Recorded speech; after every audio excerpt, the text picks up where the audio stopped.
भारत की संसद में बैठने वाला एक व्यक्ति कंगना रनौत के बारे में कहता है कि उसे यौन हिंसा का बड़ा एक्सपीरियंस है। भरी मीडिया के सामने ये होता है, पर देश कुछ नहीं कर सकता। तो उनको रेप का तजर्बा है। कंगना रनावत की बात कर रहे हैं? हाँ जी, कंगना रनावत। परंतु ये इकलौती घटना नहीं है।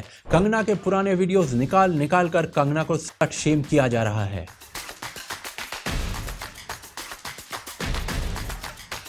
ऐसा क्या किया है कंगना ने? This is really heartbreaking. किस प्रकार जो अब कंगना के साथ हो रहा है वही पहले कोलकाता की डॉक्टर लड़की के साथ हुआ, और कैसे ये सब हमारे लिए एक नेशनल शेम है। जानने के लिए वीडियो को अंत तक देखें और चैनल को सब्सक्राइब कर लें।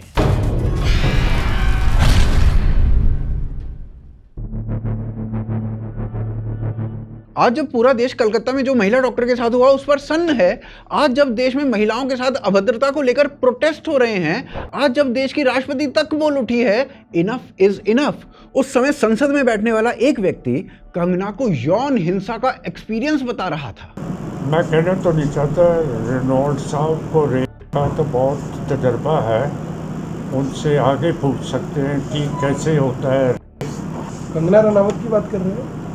हाँ जी, कंगना रनावत। उस समय एक बॉलीवुड एक्ट्रेस और एक महिला सांसद को देश के बड़े बड़े यूट्यूबर्स के द्वारा स्लट शेम किया जा रहा है। आकाश बनर्जी, जिसके विचार कंगना की विचारधारा से मेल नहीं खाते, तो वो आकाश बनर्जी कंगना रनौत को पिछले 2 दिनों से शेम करने का प्रयास कर रहा है।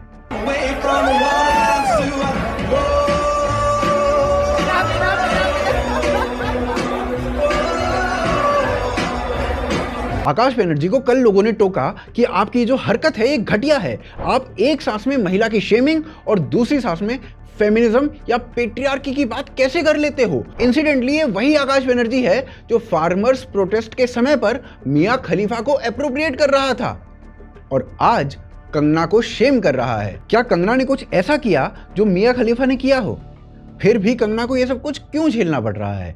जब कंगना को भाजपा ने चुनाव लड़ने के लिए मंडी से चुना तो कांग्रेस की सुप्रिया श्रीनेत ने सोशल मीडिया पर यह पोस्ट डाला जो बहुत अभद्र था, जिस पर कंगना ने अपने कुछ ये विचार रखे। साधारण सी बात है कि हम लोग जो वुमेन एम्पावरमेंट की दिशा में इतने सालों से लगे हैं, हम लोग जिस तरह का, मेरे लिए तो ये बहुत डेकेड्स लॉन्ग फाइट है to bring about a certain sense of dignity, respect, equality for women. और ये वुमेन कॉज को कितना पीछे ले जाता है। इस तरह की जो भी हम टिप्पणी एक महिला पे करते हैं कि तुम्हारा भाव क्या है या इसका रेट कार्ड क्या है। सुप्रिया श्रीनेत ने इसके ऊपर सफाई भी दी और कहा कि मेरी प्रोफाइल तो किसी और के पास थी, उसने लिख दिया। पर प्रश्न यही है कि वो जो भी था उसे आज तक पकड़ा क्यों नहीं गया और कांग्रेस से निकाला क्यों नहीं गया। लेकिन सुप्रिया श्रीनेत के पोस्ट को देखकर ऐसा लगता नहीं है कि वो किसी और का काम था। जब सुप्रिया श्रीनेत एक जर्नलिस्ट थी और वो कांग्रेस का हिस्सा नहीं थी, तब ऐसे ऐसे ट्वीट लिखा करती थी वो सोनिया गांधी के लिए। पर ऐसे विचार केवल सुप्रिया श्रीनेत के थोड़ी थे। आज ही अंकित सिंह जैसे लोगों ने ये ट्वीट किया है, और आज नहीं 26 अगस्त को भी ऐसा ही ट्वीट किया था। राहुल गांधी को अपनी प्रोफाइल के कवर पे लगाने वाला ये व्यक्ति, जिसे प्रकाश राज तक फॉलो करता है, वो इतनी आराम से इतनी घटिया बातें देश के सांसद के लिए बोल सकता है, क्योंकि सुप्रिया श्रीनेत और आकाश बनर्जी जैसे लोग इनको वो शक्ति प्रदान करते हैं। जब सुप्रिया श्रीनेत और आकाश बनर्जी ये सब चीजें लिखते हैं तो वो अपने फॉलोअर्स को बोलते हैं कि भाई जब हम बोल रहे हैं तो तुम्हें तो बोलना ही चाहिए। लेकिन यह समस्या केवल कंगना तक सीमित नहीं है। बॉलीवुड की ही यदि बात करें तो स्वरा भास्कर ने भी इसी प्रकार की शेमिंग झेली है। अपनी फिल्म वीरे दी वेडिंग के एक सीन के बाद उन्हें बहुत सारे लोगों ने उंगली का सही प्रयोग करने की सलाह दी थी। सोहा अली खान ने अपनी प्रेगनेंसी की फोटो शेयर करी तो उन्हें भी शेम कर दिया गया। अमीषा पटेल ने जरा सी रिवीलिंग फोटो क्या डाली कि लोगों ने उन्हें शेम करना शुरू कर दिया। यह सब ना रोज होता है, हर रोज। लेकिन हर रोज जो करता है वो छोटे छोटे अकाउंट्स होते हैं। लेकिन जब सिमरनजीत सिंह मान जैसे बड़े बड़े नेता इस तरीके की बातें करते हैं, या फिर आकाश बनर्जी जिसे यूएस से भारत के इन्फ्लुएंसर के रूप में बुलाता है, वो आदमी जब ऐसे करते हैं तो ग्रेविटी बहुत अधिक बढ़ जाती है। क्योंकि जब ये ऐसा बोलते हैं तो इन्हें सुनने वाले 30-30, 40-40 लाख लोग, उन्हें और बल मिलता है। और यही मानसिकता आगे महिलाओं के विरुद्ध होते जघन्य अपराधों तक जाती है। लेकिन प्रश्न ये कि जो आदमी मियां खलीफा को एप्रोप्रिएट कर रहा था, वो कंगना को क्यों शेम कर रहा है? क्या कंगना ये सब कुछ डिजर्व करती है? वो आगे देखते हैं। देखिए, स्लट शेमिंग कोई छोटा मुद्दा नहीं है, ये हम सब के लिए एक कलेक्टिव नेशनल शेम है। उसका रीजन मैं आपको आगे बताऊंगा, पर पहले हम थोड़ा ये देख लेते हैं कि क्या कंगना ये स्लट शेमिंग डिजर्व करती है। तो ये कुछ समय पहले पद्मावत फिल्म रिलीज हुई थी और स्वरा भास्कर ने संजय लीला भंसाली को एक ओपन लेटर लिखकर फिल्म को क्रिटिसाइज किया था। इस लेटर का टाइटल था कि फिल्म देखकर I felt like vagina, I completely disagree with her. और ऑफकोर्स लोगों ने उससे डिसएग्री ही किया था, परंतु कैसे? स्लट शेमिंग के माध्यम से।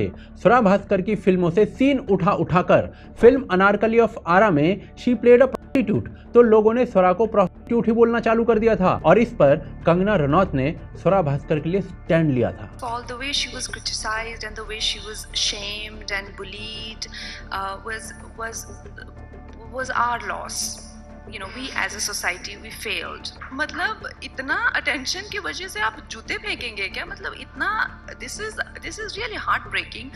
The kind of abuses she got, the entire shaming was based on the fact that she has played a prostitute in a film, that too very nicely. So what is her character? I didn't know where to look and where to be. I just wanted to melt and bury my. अब पहला question ये आना चाहिए कि क्या स्वरा भास्कर भी कंगना के लिए स्टैंड लेंगी, और दूसरा क्वेश्चन ये कि क्या दूसरे के लिए स्टैंड लेने वाली कंगना ऐसी शेमिंग डिजर्व करती हैं। पर चलिए एक दूसरा पर्सपेक्टिव देखते हैं। जिन वीडियोस को चला कर ये शेमिंग की जा रही है या कंगना को यौन हिंसा के लिए एक्सपीरियंस्ड बताया जा रहा है, ये वीडियोस कंगना के फिल्म इंडस्ट्री में इनिशियल डेज के हैं और इसके बारे में कंगना ने 2020 में खुद बात की थी। कंगना ने 2020 में बताया था कि जब वो 15-16 साल की थी तब अपने घर से भागी थी कुछ करने की इच्छा के साथ फिल्मों में, पर इंडस्ट्री में जाते ही अगले 1 साल में कंगना ड्रग एडिक्ट थी। आगे कंगना ने बताया था कि कुछ लोगों ने उनकी लाइफ इतनी मैस्ड अप कर दी थी कि मौत ही उन्हें उसके चंगुल से निकाल सकती थी, और ये उस लड़की के साथ हो रहा था जो अभी टीनेजर थी। और ऐसा ही हुआ, जैसे ही मैं घर से भागी 1.5-2 साल में मैं एक फिल्म स्टार थी, एक ड्रग एडिक्ट थी। मेरी ज़िंदगी में इतने सारे कांड चल रहे थे कि मैं ऐसे लोगों के हाथों में लग चुकी थी कि जहाँ से मुझे शायद मौत ही निकाल सकती थी। आज कंगना 37 साल की है, 37 ईयर्स की है, और ये लोग कंगना के 17 साल की उम्र में उन्होंने क्या किया था उसके बेसिस पर उसे जज कर रहे हैं। ये वही बात हो गई कि आज कोई व्यक्ति वेगन है, उसे उसके 10 साल पुराने नॉन वेज फूड के लिए ट्रोल करो। परंतु चलिए कंगना पर ही वापस चलते हैं। जो कंगना ड्रग्स में फंस चुकी थी उसे उसकी एक दोस्त मिलती है जो उसे स्पिरिचुअलिटी, आध्यात्म की दुनिया से इंट्रोड्यूस करवा देती है, योग से इंट्रोड्यूस करवाती है, राजयोग नाम की पुस्तक देकर, और उसके बाद कंगना स्वामी विवेकानंद को गुरु मानकर अपने जीवन में बदलाव करती है। ये सारी बातें ना कंगना ने खुद बताई हैं, पर इनमें कितना सच है ये सिर्फ कंगना जानती है। हम लोग बस कुछ सिंबल्स देख सकते हैं इनके सच होने के। कंगना को अब आध्यात्मिक गुरुओं की संगत में देखा जाता है। I read this book called Inner Engineering. Okay. फिर उनके काफी कोर्सेज हैं ईशा योगा में, काफी क्रियाज हैं, Right. तो मैंने कुछ क्रियाज किए। So you meditate also? Yeah, I'm a meditator. Yes. She is more close to her family than ever.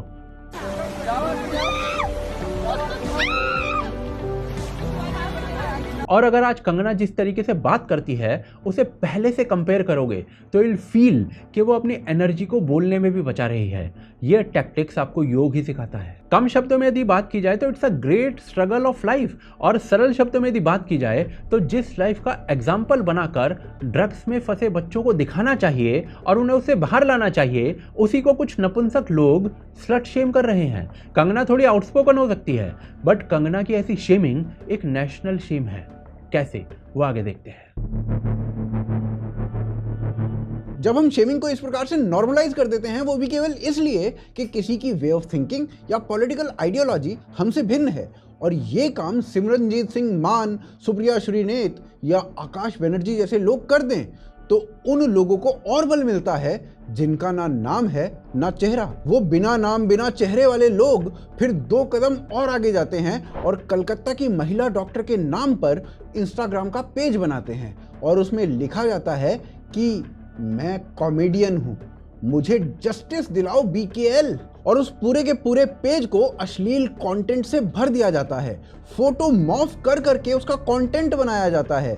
ऐसा एक आधा अकाउंट नहीं बनता, ऐसे कई सारे अकाउंट्स बनाए जाते हैं। आप स्वयं सोचिए कि इन लोगों को हिम्मत कहां से मिलती है। जब देश के कई बड़े बड़े नेता बोल दें कि लड़कों से गलती हो जाती है, जब देश की एकमात्र महिला मुख्यमंत्री का बयान हो कि लड़का लड़की एक साथ इंटरेक्ट अधिक करते हैं ना, इसीलिए ऐसी घटनाएं होती हैं, जब एक खालिस्तानी समर्थक सांसद कंगना के लिए ऐसी बात कर दे तो उसे फॉलो करने वाले लोगों को हिम्मत तो मिलेगी ही। और जानते हो फिर इनके फॉलोअर्स क्या करते हैं? फर्स्ट टाइम बोला खालिस्तान के खिलाफ, जोग्राफिकल खालिस्तान के खिलाफ। मेरे मदर फादर, मेरे माता पिता और मेरी, इन तीनों का गूगल से उठा के चेहरा एक ब्लू फिल्म बना दी उन्होंने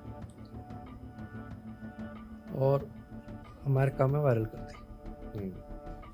जस्ट बिकॉज जोतजीत की आइडियोलॉजी सिमरनजीत सिंह मान जैसे लोगों जैसी नहीं है, तो उसके माता पिता की फोटोज को वीडियो पर मॉर्फ करके उसकी फिल्म बनाकर वायरल करा दिया जाता है। आए दिन ऐसे समाचार आते हैं जैसे 2016 में एक लड़की का फोटो मॉर्फ करके उसे वायरल करा दिया गया था, फिर लड़की ने स्वयं को समाप्त कर लिया। 2014 में एक लड़की को अपना फेक फेसबुक पेज मिला जिस पर उसकी मॉर्फ्ड उल्टी सीधी फोटोज लगी हुई थी, तो लड़की ने स्वयं को समाप्त कर दिया। ऐसा आम लड़कियों के साथ तो हो ही रहा था। 2019 में जया प्रदा की मॉर्फ्ड फोटोज को वायरल करा दिया गया और उन्होंने भी स्वयं को समाप्त करने के बारे में सोचा। इतने सब केसेस आने के बाद जब कोई नेता या उनका फेवरेट इन्फ्लुएंसर इस प्रकार की शेमिंग करता दिखाई दे जाए तो बस फिर क्यों ही कोई पीछे हटेगा। कल कनाडा से एक वीडियो वायरल हो रहा था, उसमें एक महिला टैक्सी में बैठी हुई थी और टैक्सी ड्राइवर एक पाकिस्तानी था जो उस महिला को बताता है कि अगर वो उसकी गाड़ी में पाकिस्तान में बैठी होती तो उसके साथ क्या होता। Well, if you was born in Pakistan, originally from Pakistan, you must have been kidnapped by me. You've been kidnapped by you? Of course. Because there is no option to get you, right? Okay. You have your women over there, though. Seriously. So you are in Canada, so I cannot say you anything. Okay. I cannot touch you anything. Because it is Canada. Yeah, well, yeah, definitely you couldn't touch me. There's laws to this shit here. You know what I mean? That's not that flattering. That's kind of scary. Trust me. Because, like, there was no option. Okay. Well, you have a good night. You too. Thank you. Bye. Bye, Shababoom. अभी एक Pakistani TikToker लड़की बाहर निकली और उसके साथ तहरीर जैसा कुछ कांड कर दिया गया। ऐसे ही समाचार ना पाकिस्तान में पहले भी आए थे और ये सब ना वहाँ इतना नॉर्मल इसलिए है कि वहाँ का प्राइम मिनिस्टर तक इन सब के लिए लड़कियों को दोष दे देता है, या फिर तहर्रुश को या इस प्रकार की अन्य चीजों को वहाँ के मौलवी सही बता देते हैं। उनके लिए मौलवी इन्फ्लुएंसर है, वो उनकी बात सुनते हैं। क्या सिमरनजीत सिंह मान और आकाश बनर्जी जैसे लोगों की बातें भारत में नहीं सुनी जाती? कैसे ये लोग नेशनल शेम बन रहे हैं, वो आगे देखते हैं।